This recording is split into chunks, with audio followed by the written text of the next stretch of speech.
Bharatiya Janata party को बिहार से जो है, जो इंडिया गठबंधन जो है वो आज मजबूती से सारे दल खड़ा है।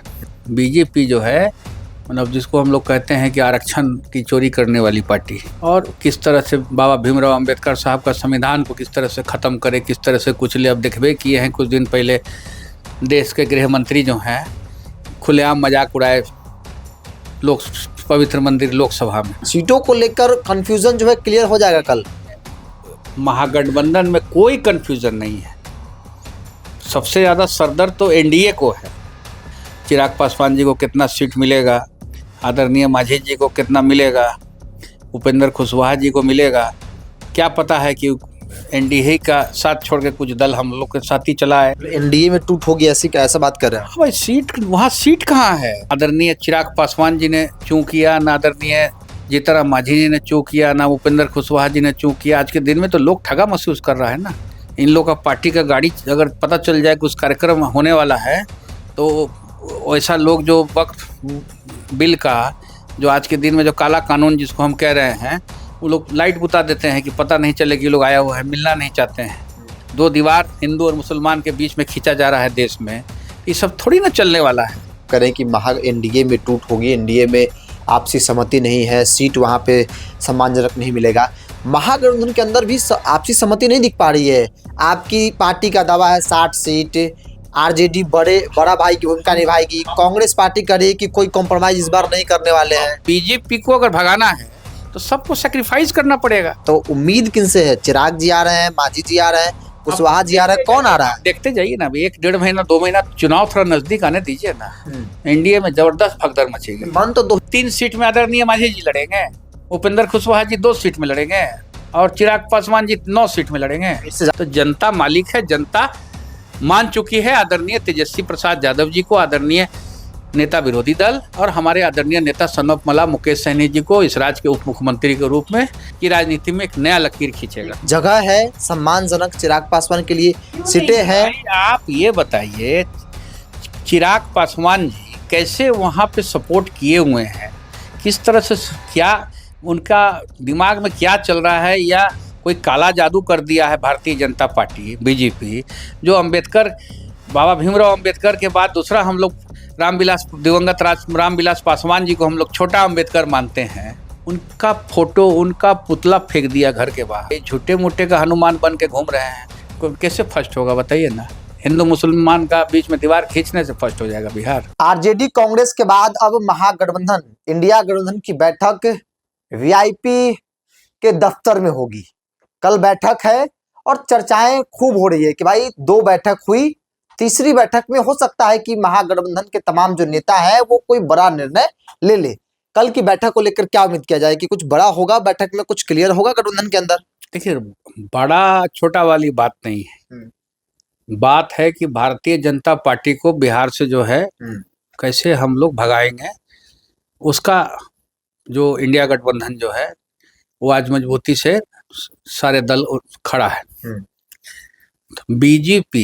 बीजेपी जो है मतलब जिसको हम लोग कहते हैं कि आरक्षण की चोरी करने वाली पार्टी, और किस तरह से बाबा भीमराव अंबेडकर साहब का संविधान को किस तरह से ख़त्म करे, किस तरह से कुचले। अब देखबे किए हैं कुछ दिन पहले देश के गृह मंत्री जो हैं खुलेआम मजाक उड़ाए लोक पवित्र मंदिर लोकसभा में।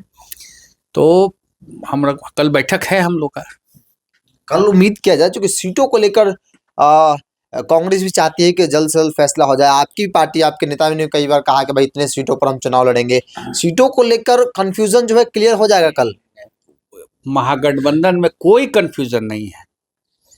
सबसे ज्यादा सरदर्द तो एनडीए को है। वो बाम जो है माथा में, एनडीए के घटक दल जितने लोग हैं उन लोग को कितना परेशानी झेलना पड़ेगा वो खुद जानते हैं।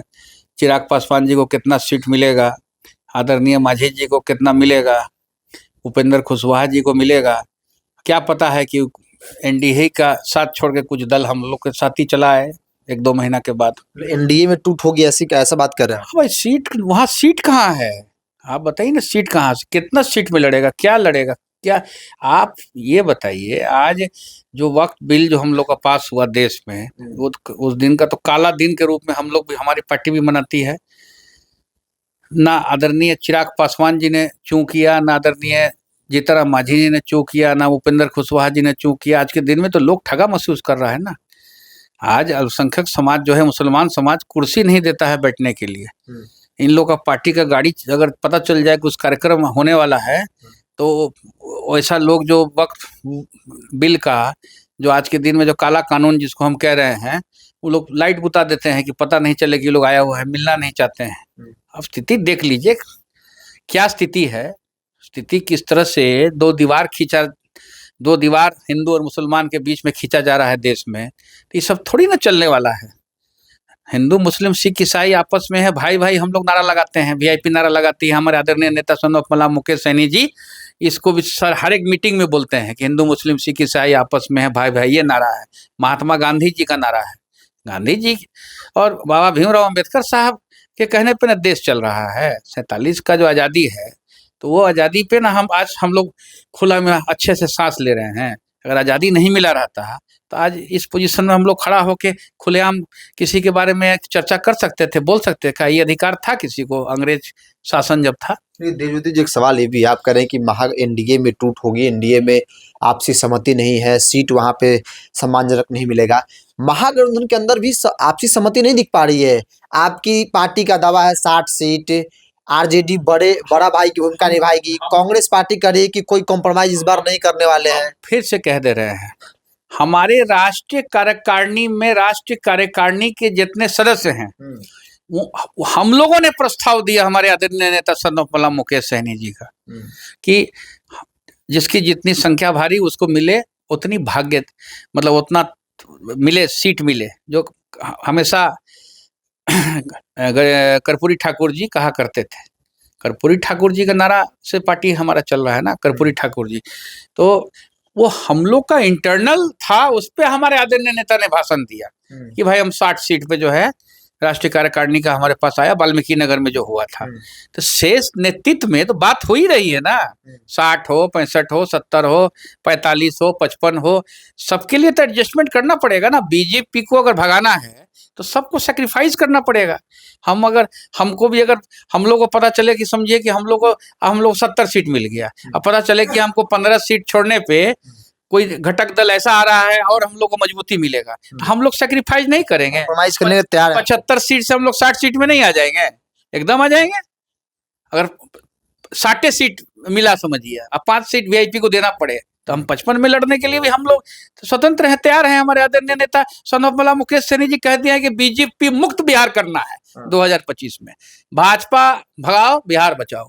ये आपका जो सोच है, आपने कहा कि 10-15 सीट छोड़ना पड़े भाजपा को हराने के लिए तो छोड़ देंगे, तो उम्मीद किनसे है? चिराग जी आ रहे हैं, मांझी जी आ रहे हैं, कुशवाहा जी आ रहे हैं, कौन आ रहा है? देखते जाइए ना, अभी 1-1.5 महीना 2 महीना चुनाव थोड़ा नजदीक आने दीजिए ना, एनडीए में जबरदस्त भगदड़ मचेगी। मन तो 2 ही आदमी का डोल रहा है, प्रेशर पॉलिटिक्स जो हो रही है, बयानबाजों की जाए तो उपेंद्र कुशवाहा है तो चिराग पासवान। 3 सीट में आदरणीय मांझी जी लड़ेंगे, उपेंद्र कुशवाहा जी 2 सीट में लड़ेंगे, और चिराग पासवान जी 9 सीट में लड़ेंगे। इससे ज्यादा नहीं मिल रहा क्या वहाँ पे?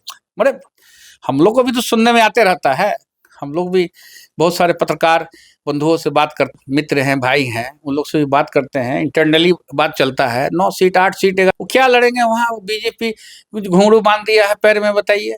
अब आन के नाच रहे हैं, वक्फ बिल पास करा दिए। आज नीतीश कुमार जी अगर चाहते तो आज वक्फ बिल नहीं रोक सकता था, देश का रोक सकता था। आज सबसे ज्यादा ताकतवर आदरणीय नीतीश कुमार जी है। कहाँ गया स्पेशल स्टेटस का दर्जा? आज 18 साल 20 साल से नीतीश कुमार जी इसका आंदोलन करके लोगों को गुमराह कर रहे हैं, और लोग जो है स्पेशल स्टेटस, विशेष राज्य की दर्जा जब बीजेपी के साथ आ जाते हैं, बीजेपी उनको मुख्यमंत्री मान लेती है तो चुप हो जाते हैं। अब फिर बीजेपी के साथ जब हटते हैं तो फिर विशेष राज्य की दर्जा कर रहे हैं। तो जनता मालिक है, जनता मान चुकी है आदरणीय तेजस्वी प्रसाद यादव जी को, आदरणीय नेता विरोधी दल, और हमारे आदरणीय नेता सन ऑफ मल्लाह मुकेश सैनी जी को इस राज्य के उप मुख्यमंत्री के रूप में, और एक अति पिछड़ा का बेटा, और पिछड़ा का बेटा हम फिर से बोल रहे हैं बिहार की राजनीति में एक नया लकीर खींचेगा। एक अंतिम सवाल ले लेते हैं, घूम फिर कर फिर उसी सवाल पे आएंगे एनडीए को लेकर। आपने कहा कि भाई कौन जानता है कि कौन कहाँ किसके साथ चल जाएगा। अगर चिराग पासवान, जो कि चिराग को लेकर चर्चा सबसे अधिक है कि चिराग बिहार की राजनीति करना चाहते हैं, विधानसभा को चुनाव लड़ना चाहते हैं, बिहार को बदलना चाहते हैं, घूम फिर कर वही बात जो 2020 में वो करते थे उस पर आ गए हैं। जगह है सम्मानजनक चिराग पासवान के लिए, सीटें हैं। आप ये बताइए, चिराग पासवान जी कैसे वहां पे सपोर्ट किए हुए हैं, किस तरह से क्या उनका दिमाग में क्या चल रहा है, या कोई काला जादू कर दिया है भारतीय जनता पार्टी बीजेपी, जो अंबेडकर, बाबा भीमराव अंबेडकर के बाद दूसरा हम लोग दिवंगत रामविलास पासवान जी को हम लोग छोटा अंबेडकर मानते हैं, उनका फोटो, उनका पुतला फेंक दिया घर के बाहर, और पारस जी को मंत्री बनाने के लिए बीजेपी जो है लग गई, इनको बर्बाद करने में लग गई। झूठे मूठे का हनुमान बन के घूम रहे हैं। ये कौन हनुमान, ऐसा कौन हनुमान है बताइए कि ले जाके केंद्र का मंत्री बड़ा चीज नहीं है। राजनीति वसूल से होता है। राजनीति जो होता है हमेशा जो है, आपका मुद्दा क्या है राजनीति करने का। चिराग पासवान जी का राजनीति करने का मुद्दा क्या है जरा बताइए। आदरणीय जीतन राम मांझी जी का राजनीति करने का मुद्दा क्या है बताइए। उपेंद्र कुशवाहा जी का राजनीति करने का मुद्दा क्या है, क्या मुद्दा है, क्या है। हमारा पार्टी है, हमारे आदरणीय नेता सन्नोबला मुकेश सहनी जी निशाक आरक्षण के नाम से शहीद हो गए। एनडीए में 2022 में रहते हुए जाके जोगी हाय हाय कर दिए हम लोग उत्तर प्रदेश में, और 17 सीट में कांग्रेस से भी ज्यादा वोट लाए, 54 सीट में लड़के उत्तर प्रदेश में। अभी ज्यादा दिन नहीं हुआ, 2022 में लड़े थे। चिराग जी को बुला रहे हैं आप लोग, ये माना जाए। मुकेश सहनी बोल रहे हैं कि आइए वहां से, वहां सम्मान नहीं है, यहाँ सम्मान देंगे। कि अगर हमारी बात लोगों को अच्छा लग रहा हो, उनके कैडर के हमारी बात को, चिराग जी का जो कैडर है, चिराग जी पे जो विश्वास रखता है, हमारी बात को जो सुन रहा होगा, हर एक कैडर के लोगों को अच्छा लगेगा। बीजेपी में कुछ नहीं मिलने वाला है। बीजेपी का मुद्दा है, आरएसएस का सबसे बड़ा एजेंडा है कि रीजनल पार्टी को खत्म करो। आज उनको भी वक्फ बिल में चुप करा के राजनीति में बहुत बड़ा डेंट किया है चिराग पासवान जी को। आज किसी अल्पसंख्यक भाई, मुसलमान भाई के घर में जाके छाती खोल के नहीं वोट मांग सकते हैं, नहीं मांग सकते हैं, नहीं मांग सकते हैं। यही रामविलास पासवान जी 29 को सीट जीते थे बिहार में, और बिहार में भी वो भी राजनीति के नया लकीर खींचे थे। दलित, महादलित, अति पिछड़ा की बात करते थे। कहाँ चिराग जी अति पिछड़ा, क्या आप बोलते हैं फर्स्ट, कौन बिहारी फर्स्ट, वो क्या है ये, बिहार को फर्स्ट करने वाला रीजन डॉक्यूमेंट बताइए ना क्या है, कैसे फर्स्ट होगा बताइए ना। हिंदू मुसलमान का बीच में दीवार खींचने से फर्स्ट हो जाएगा बिहार? कि सेकुलरिज्म पे देश चलता है, हिंदू मुस्लिम सिख ईसाई आपस में भाई भाई ये नारा से देश चलता है। चलिए, कल बैठक है महागठबंधन की, इस बार बारी मुकेश सहनी की है। आरजेडी की हुई, कांग्रेस को हुई, अब मुकेश सहनी के साथ, चूंकि हर बैठक में तो थे ही, लेकिन अलग अलग जगहों पे बैठक हो रही है, और आपसी समन्वय भी एक बड़ा मुद्दा है महागठबंधन के अंदर। बेशक वीआईपी के नेता इस बात को स्वीकार न करे, लेकिन सच्चाई ये है। सीटों को लेकर लोगों की नजर है कि भाई क्या तीसरी बैठक में सीटों को लेकर कोई फैसला होता है, क्योंकि कांग्रेस भी चाहती है कि जल्द से जल्द सीट बंटवारा हो जाए, ताकि ग्राउंड में लोग उतरे और पता चल जाए कौन किस पार्टी, कौन कहाँ पर लड़ेगा, कौन कहाँ से उम्मीदवार। इन तमाम बातों को लेकर गठबंधन और पार्टी के अंदर चर्चा हो रही है। बहरहाल इस पूरी रिपोर्ट में इतना ही। बहुत बहुत धन्यवाद।